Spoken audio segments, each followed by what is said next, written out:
Hey everybody, Pandi here.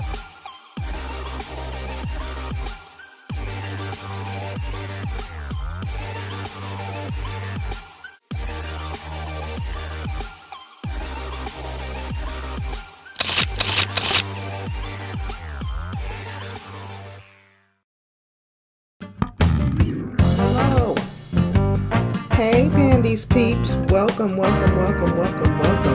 to Trending Recaps with your girl, Pandi. Over here for the most part, guys, the channel is based on hair, both natural hair as well as wigs. However, because the channel is called Pandi's Hair, Candy, and More, and y'all know your girl over here is a little bit extra, this is yet another addition to the channel lineup.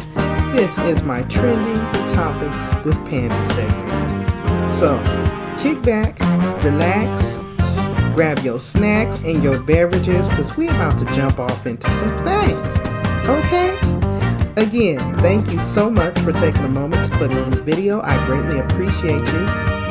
And if this is your first time, welcome! Now, for those of you who are already chat family with me, you already know what this gives. Kick back, relax, and enjoy the show. Okay? Now, if you all didn't do so on your way in, please don't forget to blow dry on that like button. I greatly appreciate it as it greatly helps me out with my analytics. And without further ado, guys, we're going to go ahead and we're going to get started. Again, just wanted to take a moment to welcome you to the Trending Topics with Pandi.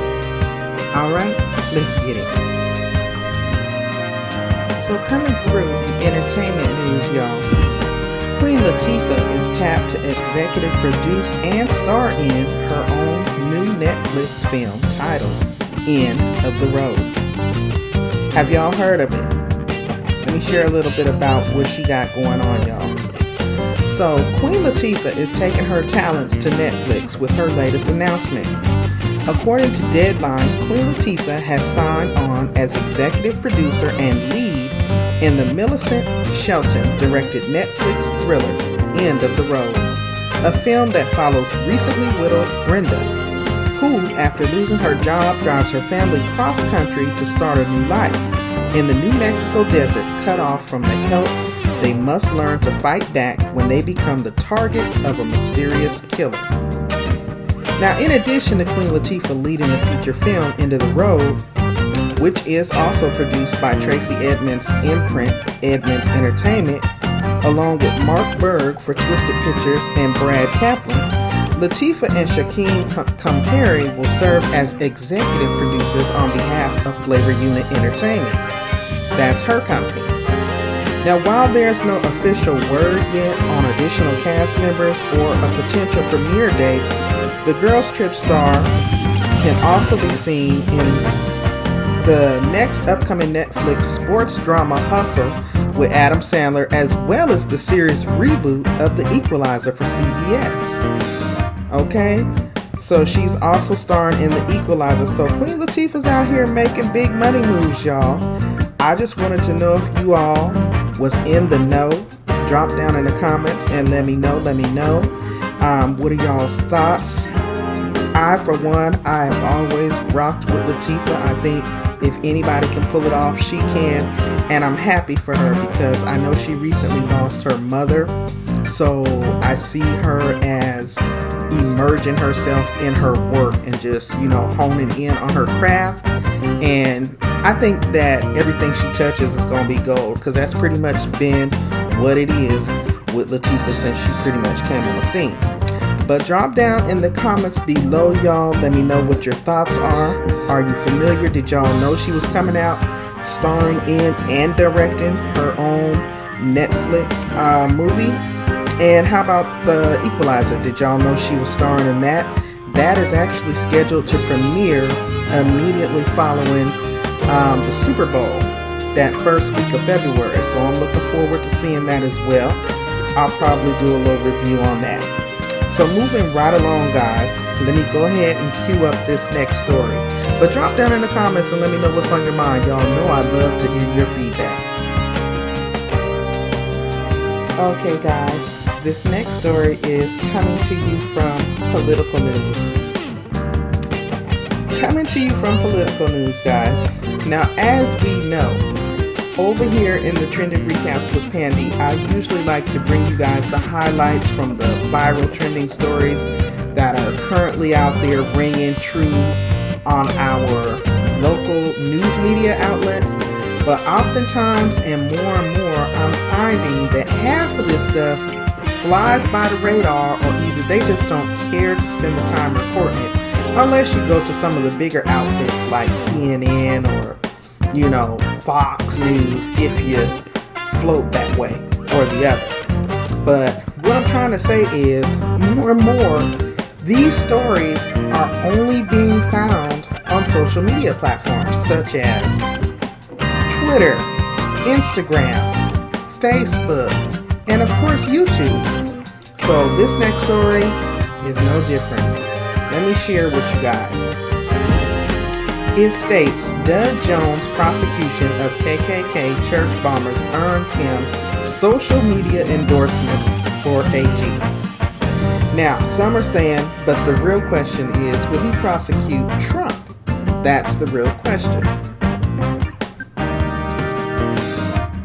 The news that Doug Jones was President-elect Joe Biden's choice to be the next U.S. Attorney General quickly drew attention to the former Alabama senator's successful prosecution of former KKK members who bombed a historic black church in Birmingham that killed 4 little black girls in 1963. As word spread across social media, people were not only pointing out to how Jones brought 2 white supremacists to justice decades after their act of domestic terrorism, but also to how he could draw upon that experience to prosecute another suspected KKK member, whom they were referring to as the current sitting president. That very real prosecutorial history and record on race and civil rights were likely to endear, or at least ingratiate, Jones with critics who have been looking for Biden to appoint more black people to his cabinet, and that the president-elect has pledged will look like America, quote. Now, on that fateful day, more than 57 years ago, 4 Klan members planted at least 15 sticks of dynamite at the 16th Street Baptist Church, killing 14-year-olds Addie Mae Collins, Carol Robertson, and Cynthia Wesley, and 11-year-old Denise McNear. Nearly 24 others were injured with that blast that later became known as the Birmingham church bombing. Appointed by President Bill Clinton to be U.S. Attorney for the Northern District of Alabama in 1997, Jones went on and was able to investigate the FBI's evidence against the bombing suspects, evidence that had been declassified after decades of remaining private. Jones, using that declassified evidence, moved forward with an ironclad prosecution of the 2 surviving bombers. Jones's case led to the ultimate conviction of Thomas Edwin Blanton Jr. and Bobby Frank Cherry. That commitment to racial justice in the late 1990s, before doing so became so popular, especially by a white man from Alabama, was probably one of the deciding factors for Biden to nominate Jones to be the nation's top cop. And while Biden has been downplaying questions about intentions to have Trump investigated by the Attorney General's Department of Justice, choosing Jones might be an answer within itself. What with his own experience of not just prosecuting, but also prosecuting former KKK members, the same kind of white supremacists that the current sitting president has refused to disavow and has defended on numerous occasions. Jones has also had another experience with black people that is also hard to forget. His election to the U.S. Senate in 2018. That was when black women in particular organized and all but secured his victory against Republican Roy Moore, an accused alleged pedophile. Now, exit polling showed that 97% of black women voters cast ballots for Jones.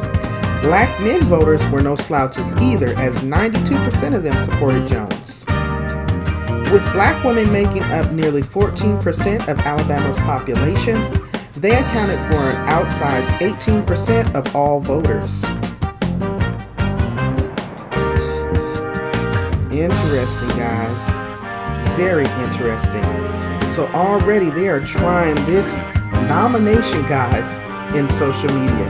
Are you all familiar with the story? What are your thoughts? Have you been following along? Or is it news to you like it was news to me? Drop down in the comments below and let me know, what are your thoughts? I'd love to see your feedback. Let's get this conversation going, shall we?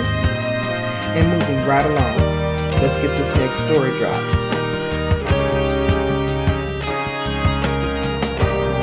This next story also comes from more political news, guys.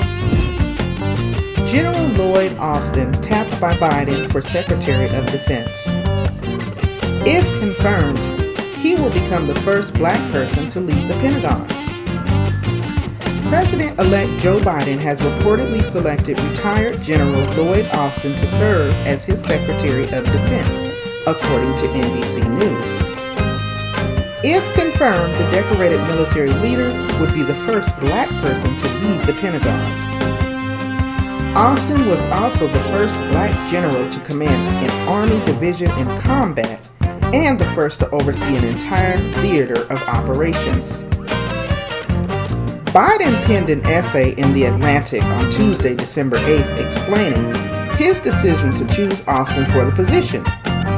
He said what helped him is witnessing Austin's action in Iraq in 2010 and 2011 and bringing troops out of that theater. Quote, he played a crucial role in bringing 150,000 American troops home from the theater of war, end quote, Biden wrote. Pulling that off took more than just the skill and strategy of a seasoned soldier. It required Austin to practice diplomacy, building relationships with our Iraqi counterparts, and with our partners in the region. He also served as a statesman, representing our country with honor and dignity, and always, above all, looking out for his people. Quote, today I ask Lloyd Austin to once more take on a mission for the United States of America, this time as the Secretary Designate of the Department of Defense. I know he will do an outstanding job. End quote. Now, in 2016, Austin retired after running the U.S. Central Command. He emerged as a top-tier candidate over the past few weeks after Biden had received growing pressure from the Congressional Black Caucus to nominate an African American to be Secretary of Defense in Biden's new cabinet. General Austin is a Southerner, has impeccable credentials given his military career, and would be an outstanding secretary for the department, end quote. Coming from Mississippi Representative Benny Thompson, a CBC member, Congressional Black Caucus, who is close to Biden. They gave that quote to Politico on Monday, December 7th. Austin's appointment would add even more precedent to the history-making diversity already in Biden's White House staff and tapped cabinet. People of color and women are more represented in the president-elect's soon-to-be administration. In September, Biden's campaign announced 46% of its full-time staff and 40% of its senior staff were people of color. Women made up a greater share of Biden's campaign, totaling 59%. So I found this very interesting, guys. Depending on what side you're on, and that's neither here nor there, whether you're for Biden or not, I think it speaks volume that he is trying to, extend an olive branch and, like he said, unite this country. And I think when we look past color and look at the general's impeccable record, like they said, and then weigh the pros and the cons, and then take on the fact that yes, he's a black man. I think this is an excellent candidate for the position. Sounds like he is very well qualified. And I want to know what y'all's thoughts are. What are y'all's thoughts? He would be the first black man to ever head the Pentagon? That is major history, man. Major history. And again, he's only been tapped. Nothing is set in stone yet, as the President-elect Biden is still kind of working out the kinks and establishing his people. But what are y'all's thoughts? Drop down in the comments below and let me know what's on your mind. I promise y'all, this is the last of the political news. But in political news, black leaders tell California governor anyone other than a black woman in Kamala Harris's soon-to-be empty Senate seat is a step backwards. So Governor Gavin Newsom is under pressure from several sides to make a choice once Harris vacates for the White House. A group of 28 black civil rights leaders wrote a letter to California Governor Gavin Newsom urging him to place another black woman into Vice President-elect Kamala Harris's U.S. Senate seat once it becomes vacant upon her assuming her new role in the White House. Newsom has the authority to choose who will fill the legislative spot for the last 2 years of Harris's term, according to the Associated Press. The group wants him to choose either Representative Barbara Lee of Oakland or Representative Karen Bass of Los Angeles, who is also chair of the Congressional Black Caucus. We would find any appointment other than Karen Bass or Barbara Lee to carry out the remainder of Vice President-elect Harris's term as a step backwards in our struggle for equity and justice for all, the letter reads. Its signatures include leadership from the Southern Christian Leadership Conference of Southern California, the West Coast National Action Network, and the NAACP's Los Angeles chapter, according to the Associated Press. Newsom has faced pressure from several sides regarding his pick to fill Harris's seat.